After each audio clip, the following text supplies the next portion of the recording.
At umaten po tayo ng banal na misa. Naalala ko po tuwing mag-misa si Father sa Sol 7 ay umuulan. Talagang binibless tayo ni Lord.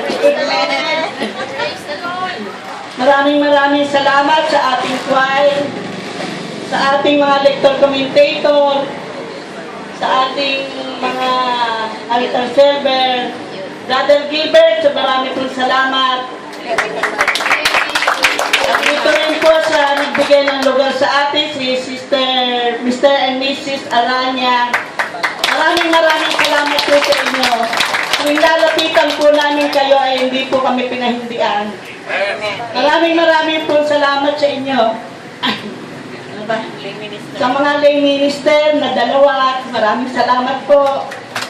Mga kapitbahay, huwag po kayong madadala kung kami magmamas dito sa Zone 7. Lagi po namin kayong inaasahan sa aming pong Cluster 3. Sir Edith, salamat po. Sa mga barangay official, maraming salamat po sa inyo.